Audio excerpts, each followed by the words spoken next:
आजमगढ़ लोकसभा क्षेत्र में हाल में हुए उपचुनाव में नवनिर्वाचित सत्तारूढ़ भारतीय जनता पार्टी के सांसद दिनेश लाल यादव निरहुआ ने मंगलवार को उत्तर प्रदेश के मुख्यमंत्री योगी आदित्यनाथ से मुलाकात कर उनके प्रति आभार जताया। सांसद भोजपुरी फिल्मों के अभिनेता व गायक दिनेश लाल यादव निरहुआ ने अपने समर्थकों के साथ मुख्यमंत्री से मुलाकात की और उन्हें भगवा अंगवस्त्र पहनाकर सम्मानित किया और श्री राम की प्रतिमा भेंट की। निरहुआ ने ट्वीट किया कि माननीय मुख्यमंत्री योगी आदित्यनाथ जी का आजमगढ़ की देवतुल्य जनता एवं कार्यकर्ताओं की ओर से आभार व्यक्त कर उनका दिव्य आशीर्वाद प्राप्त किया। बता दें कि विधानसभा चुनाव में मैनपुरी जिले के करहल विधानसभा क्षेत्र से विधायक निर्वाचित होने के बाद समाजवादी पार्टी के राष्ट्रीय अध्यक्ष अखिलेश यादव ने आजमगढ़ के सांसद पद से इस्तीफा दे दिया था। इसके बाद रिक्त सीट पर हुए उपचुनाव में निरहुआ ने सपा प्रमुख के चचेरे भाई धर्मेंद्र यादव को हराकर जीत दर्ज की। आजमगढ़ पुलिस अधीक्षक अनुराग आर द्वारा जनपद के पुलिस लाइन में आयोजित 25वीं अंतर जनपदीय judo, taekwondo, wushu, gymnastic, karate, fencing, pencak एवं सिलाट प्रतियोगिता 2022 वाराणसी जोन का उद्घाटन किया गया। इस प्रतियोगिता में कुल 9 जनपद आजमगढ़, बलिया, जौनपुर, गाजीपुर, सोनभद्र, मऊ, भदोही व मिर्जापुर की 164 प्रतिभागियों ने प्रतिभाग किया, जिसमें से आजमगढ़ से 40, जौनपुर से 30, मिर्जापुर से 25, बलिया से 20, सोनभद्र से 16, गाजीपुर से 13, भदोही से 12, मऊ से 7 व कमिश्नरेट वाराणसी से 1 खिलाड़ियों ने प्रतिभाग किया। प्रतियोगिता 28 जून से 30 जून तक पुलिस लाइन में चलेगी। उद्घाटन के दौरान अपर पुलिस अधीक्षक नगर शैलेंद्र लाल, अपर पुलिस अधीक्षक ग्रामीण सिद्धार्थ, क्षेत्राधिकारी सदर सौम्या सिंह व अन्य अधिकारी व कर्मचारीगण उपस्थित रहे।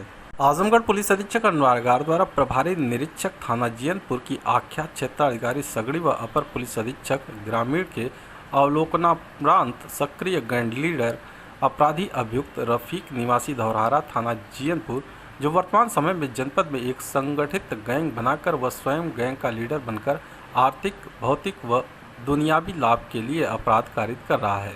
इनकी गतिविधियों पर प्रभावी अंकुश लगाए जाने हेतु गैंग को जनपद स्तर पर सूचीबद्ध किया गया है। यह गैंग रफीक गैंग के नाम से जाना जाएगा, जिसका कोड D92 होगा, जिसके सदस्य नफीस, नौशाद, आमिर सभी जियनपुर कोतवाली क्षेत्र के रहने वाले हैं। आजमगढ़ जिले में डिस्ट्रिक्ट बार एसोसिएशन के साधारण सभा द्वारा पारित प्रस्ताव के क्रम में अधिवक्ताओं ने कलेक्ट्रेट क्षेत्र में जुलूस निकाला और बार परिसर में धरना देकर अधिकारियों के स्थानांतरण की मांग की। धरने का संचालन कर रहे बार के मंत्री अजय कुमार सिंह ने बताया कि मुख्य राजस्व अधिकारी व उप संचालक चकबंदी न्यायालय कक्ष में अमर्यादित व्यवहार करते हैं। निगरानी की पत्रावलियों में मूल पत्रावली तलब नहीं की जाती। चक निगरानी की पत्रावलियों में अभिलेख तलब नहीं किए जाते। यदि किसी वाद में कोई पक्ष वाद के विचाराधीन रहते हुए मर जाता है तो उसका प्रतिस्थापन उनके द्वारा नहीं किया जाता है। भू राजस्व के अधिकारों के वादों को पोषणीय व न मानकर निरस्त कर दिया जाता है। इस विषय पर मंडलायुक्त व जिलाधिकारी से वार्ता की गई, लेकिन उनके कार्य में कोई बदलाव नहीं हो रहा है, जिसके चलते इन अधिकारियों के स्थानांतरण की मांग को लेकर अधिवक्ता लामबंद है और जब तक समस्या का समाधान नहीं हो जाता तब तक धरना प्रदर्शन जारी रहेगा। आजमगढ़ जिले के मेहनगर थाने की पुलिस ने हमले में घायल चौकीदार की मौत के मामले में वांछित 4 अभियुक्तों को गिरफ्तार किया है। बता दें कि मेहनगर थाना क्षेत्र के जाफरपुर गांव निवासी 54 वर्षीय चंद्रशेखर सरोज पर उस समय हमला कर दिया गया था जब वह शौच के लिए सीवान की ओर गए थे। गंभीर रूप से घायल चौकीदार की बीते 24 जून को शहर के निजी अस्पताल में उपचार के दौरान मौत हो गई। इस बाबत मृतक का पुत्र ओमकार सरोज ने गाँव के ही अज्ञात लोगों के विरुद्ध रिपोर्ट दर्ज कराई। घटना की विवेचना उप निरीक्षक आसिफ खां को सौंपी गई। जांचोपरांत 6 लोगों के नाम प्रकाश में आए। मेहनगर पुलिस ने सोमवार की देर शाम आरोपियों के घर दबिश देकर 4 लोगों को हिरासत में ले लिया। गिरफ्तार होने वाले वांछित लोगों में आकाश सरोज, विशाल सरोज, अरुण सरोज, अंगद सरोज से की गई पूछताछ में आरोपियों ने कहा कि गांव के ही बाबूलाल सरोज व बोधर सरोज में पट्टे की जमीन में विवाद चल रहा था, जिसमें मृतक एक पक्ष की पैरवी कर रहे थे। इस वजह से नाराज दूसरे पक्ष की ओर से हमले को अंजाम दिया गया। पकड़े गए अभियुक्तों को न्यायिक हिरासत में जेल भेज दिया गया है। आजमगढ़ जिले के गंभीरपुर थाना क्षेत्र के हुंसेपुर गांव के रहने वाले 2 प्रेमी युगल ने थाने में एक दूसरे को वरमाला पहनाकर शादी कर ली। बता दें कि हुंसेपुर गांव निवासी विशाल कुमार गांव की ही लड़की मंजू से काफ़ी दिनों से लुका छिपी प्रेम करता था। मंजू की 28 जून को शादी होने वाली थी। बीती रात में ही दोनों प्रेमी युगल घर छोड़कर भाग गए। दोनों के भागने की जानकारी परिजनों को मिलने पर रात भर हर संभावित ठिकानों पर खोजबीन किया गया। काफ़ी खोजबीन के बाद सुबह दोनों प्रेमी युगल मिल गए। दोनों परिवारों व गांव के संभ्रांत लोगों के बीच दोनों की शादी करने का प्रस्ताव रखा गया। दोनों परिवारों के बीच सहमति न बनते देख किसी ने फ़ोन के जरिए पुलिस को सूचना दे दिया। सूचना पर पहुंची पुलिस ने दोनों परिवारों व प्रेमी युगल को थाने लाई। काफ़ी देर तक दोनों में नोकझोंक होती रही। संभ्रांत लोगों के समझाने बुझाने पर दोनों के परिजन शादी करने को राजी हो गए। थाने में ही प्रेमी युगल ने एक दूसरे के गले में वरमाला डाला और सिंदूरदान किया। दोनों के परिजनों ने वर वधू का आशीर्वाद दिया और मिठाइयाँ भी बांटी। इस मौके पर गांव के दर्जनों लोग, महिला पुरुष उपस्थित रहे। आजमगढ़ न्यायालय ने दलित व्यक्ति पर कातलाना हमले के मुकदमे में सुनवाई पूरी करने के बाद एक आरोपी को आजीवन कारावास तथा 30,000 रुपये जुर्माने की सजा सुनाई। बता दें कि जहानागंज थाना क्षेत्र के डीहा गांव की शिवपूजन राम 26 नवंबर 1999 की रात 8 बजे शौच के लिए खेत की तरफ जा रहे थे।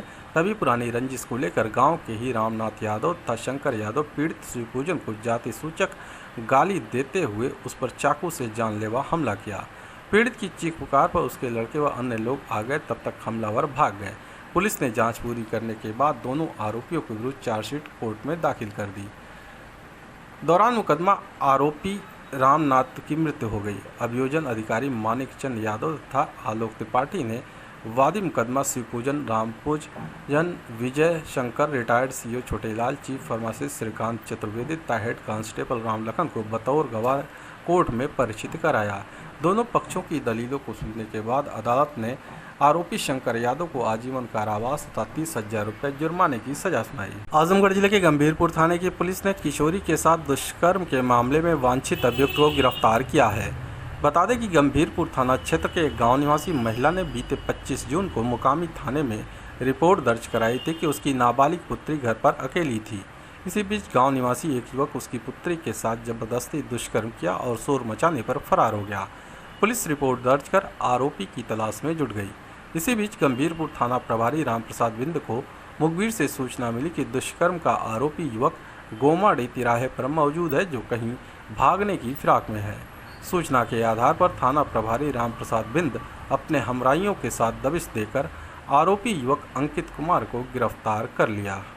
आजमगढ़ मंडलायुक्त विजय विश्वास पंत ने मंगलवार को अपने कार्यालय सभागार में आयोजित संभागीय परिवहन प्राधिकरण की अध्यक्षता करते हुए परिवहन विभाग के अधिकारियों को निर्देश दिया कि मंडल के जनपदों में अवैध वाहनों के संचालन पर सख्ती से रोक लगाई जाए। किसी भी दशा में अवैध वाहनों का संचालन नहीं होना चाहिए। उन्होंने कहा कि प्रायः बिना नंबर प्लेट की गाड़ियां भी सड़कों पर संचालित पाई जाती हैं तथा हाई सिक्योरिटी नंबर प्लेट भी बहुत कम वाहनों पर लगे हुए पाए जाते हैं। यह स्थिति अत्यंत आपत्तिजनक है। उन्होंने अभियान चलाकर इस प्रकार के वाहन के विरुद्ध कार्रवाई करने का निर्देश दिया। बैठक में संभागीय परिवहन अधिकारी द्वारा जनपद आजमगढ़ में 2 और बलिया में 1 CNG किट लगाने हेतु प्रस्ताव प्रस्तुत किया गया, जिस पर मंडलायुक्त ने कहा कि पहले सुरक्षा के सभी मानकों को पूरा करें, सभी संयंत्र उपलब्ध होने, संबंधित को दक्ष एवं प्रशिक्षित होने आदि सभी बिंदुओं की जांच कर लें। तदुपरांत पूर्ण विवरण के साथ प्रस्ताव उपलब्ध कराएं। मंडलायुक्त विजय विश्वास पंत ने कहा कि जनपदों में अवैध रूप से डीजल से चलने वाले अवैध ऑटो रिक्शा पर भी सख्ती से रोक लगाई जाए। उन्होंने परिवहन विभाग के अधिकारियों को निर्देशित किया कि पेट्रोल पंपों के माध्यम से तथा जिला पूर्ति अधिकारी से इस संबंध में रिपोर्ट प्राप्त करें। उन्होंने कहा कि शासन के निर्देशानुसार डीजल चालित किसी ऑटो रिक्शा को अब न तो नया परमिट दिया जाना है और न ही परमिट की अवधि बढ़ाई जानी है। इसलिए जिन डीजल चालित ऑटो रिक्शा की परमिट अवधि समाप्त हो चुकी है उसे सख्ती से बंद कराएं। मंडलायुक्त ने कहा कि मंडल के जनपदों में भ्रमण के दौरान ओवरलोड गाड़ियां भी संचालित पाई जाती हैं, इस पर सख्ती से अंकुश लगाया जाए। जिलाधिकारी आजमगढ़ विशाल भारद्वाज ने कहा कि ऑटो रिक्शा, ई रिक्शा आदि द्वारा अव्यवस्थित ढंग से सवारियों को बैठाने और उतारने के कारण प्रायः जाम लग जाता है, जिससे लोगों को अनावश्यक रूप से परेशानी उठानी पड़ती है। इस संबंध में उन्होंने अधिशासी अधिकारी नगर पालिका परिषद आजमगढ़ को निर्देशित किया कि शहर के अंदर जो भी वाहन स्टैंड बने हैं वहां तत्काल व्यवस्थाएं सुदृढ़ कराते हुए वाहनों का वहीं से संचालित सुनिश्चित करें। नगर पंचायत कटघर लालगंज में विशेष संचारी रोग नियंत्रण अभियान के तहत शासन के निर्देश पर एक आवश्यक बैठक संपन्न हो गई। बैठक को संबोधित करते हुए सीएचसी अधीक्षक डॉक्टर मेजर एसके सिंह ने कहा, दरवाजों और खिड़कियों पर जाली लगवाएं, मच्छरदानी का नियमित प्रयोग करें, अनुपयोगी वस्तुओं में पानी इकट्ठा न होने दें, पानी की टंकी पूरी तरह से ढक कर रखें, पूरी बांह वाली कमीज और पैंट पहने, गड्ढों में जहां पानी इकट्ठा हो उसे मिट्टी से भर दें, नालियों में जल भराव रोकें और नियमित सफाई सुथराई करते रहें। बैठक में संचारी रोग कैसे फैलता है इस संबंध में विस्तृत रूप से जानकारी प्रदान की गई तथा इनसे बचाव के लिए उपाय बताए गए। अधिशासी अधिकारी रामबचन यादव ने बताया कि संचारी रोग नियंत्रण और दस्तक अभियान 1 जुलाई से 31 जुलाई तक चलाया जाएगा। इस अवसर पर अधिशासी अधिकारी रामबचन यादव, चेयरमैन विजय सोनकर, लिपिक अनूप श्रीवास्तव, यूनिसेफ अंकिता श्रीवास्तव, WHO उमेश कुमार भारती, सफाई नायक चंद्रमणि यादव, सभासद कृष्ण कुमार मोदनवाल सहित अन्य लोग मौजूद रहे। उत्तर प्रदेश सरकार के निर्देशों के अनुरूप में, जैसा कि आप लोगों को विगत होगा, तो इस महीने के अगले महीने के 1 जुलाई से 31 जुलाई तक विशेष संचारी रोग नियंत्रण कार्यक्रम का आयोजन किया गया, जिसमें 2 पखवाड़ों में बांटा गया। पहला 15 दिन और उसके बाद 16 से 31 तक दूसरा। इसमें तरह तरह की बीमारियों से बचाव, रोकथाम और पब्लिक में अवेयरनेस करने के पर्पज से किया गया है। तथा दूसरे अभियान में दस्तक मतलब दरवाजे पर जाकर खटखटा करके हमारे आंगनवाड़ी आशा के माध्यम से कुछ बीमारियों के बारे में चिन्हित करना है और उनको बताना है कि किसके यहाँ क्या है। अगर कोई ऐसा है घर है जैसे टीबी की मरीज़ है या टीबी के कुछ संशयजनक मरीज जिसको होने की संभावना है, ऐसे मरीजों को चिन्हीकरण करना है। तरमा में भाजपा और हिंदू युवा वाहिनी कार्यकर्ताओं ने आजमगढ़ लोकसभा उपचुनाव में निरहुआ की जीत पर मनाया जश्न। आजमगढ़ लोकसभा के उपचुनाव में भाजपा प्रत्याशी दिनेश लाल यादव उर्फ निरहुआ की जीत पर तरमा में बीजेपी और हिंदू युवा वाहिनी के कार्यकर्ताओं ने जश्न मनाया और विभिन्न प्रकार के नारे लगाए। इस अवसर पर हिंदू युवा वाहिनी के मीडिया प्रभारी अजीत सिंह ने कहा कि आजमगढ़ में भाजपा, हिंदू युवा वाहिनी तथा अन्य आनुषांगिक संगठनों ने मिलकर भाजपा प्रत्याशी निरहुआ को जिताने में महत्वपूर्ण भूमिका का निर्वहन किया। यह सराहनीय है। इसके लिए आजमगढ़ की देवतुल्य सम्मानित जनता का वो हृदय से आभार व्यक्त करते हैं। उन्होंने कहा, केंद्र और राज्य में भाजपा की सरकार होने से, आजमगढ़ का अपना सांसद मिलने से अब आजमगढ़ में एक नए विकास का रास्ता खुलेगा। केंद्र और राज्य की तमाम योजनाएं अब सीधे जिले में पहुंचेंगी और इस जीत से प्रगति का मार्ग प्रशस्त होगा। इस मौके पर श्री प्रकाश सिंह, भीष्म सिंह, ओमकार सिंह मटरू प्रधान, मान सिंह प्रधान, ब्रिजेश सिंह दरोगा, विजय कुमार सिंह, अंशु सिंह, हरियासरे सिंह, वीरेंद्र सिंह, जसवंत सिंह मिंटू, शीत बसंत, रामधनी राम, प्रांजल सिंह तथा भाजपा और हिंदू युवा वाहिनी के अन्य कार्यकर्ता उपस्थित रहे। भारतीय जनता पार्टी जिंदाबाद जिंदाबाद, योगी मोदी जिंदाबाद जिंदाबाद जिंदाबाद, योगी मोदी जिंदाबाद जिंदाबाद जिंदाबाद, चौरी बेलाकुबा जिंदाबाद जिंदाबाद जिंदाबाद, चौरी बेलाकुबा जिंदाबाद जिंदाबाद, दिनेश लाल यादव निरहु जिंदाबाद जिंदाबाद जिंदाबाद, निरहु यादव जिंदाबाद जिंदाबाद जिंदाबाद, दीपकान मार साहब जिंदाबाद जिंदाबाद जिंदाबाद, दीपकान मार साहब जिंदाबाद जिंदाबाद जिंदाबाद, ओमकार सिंह मटरू जिंदाबाद जिंदाबाद जिंदाबाद।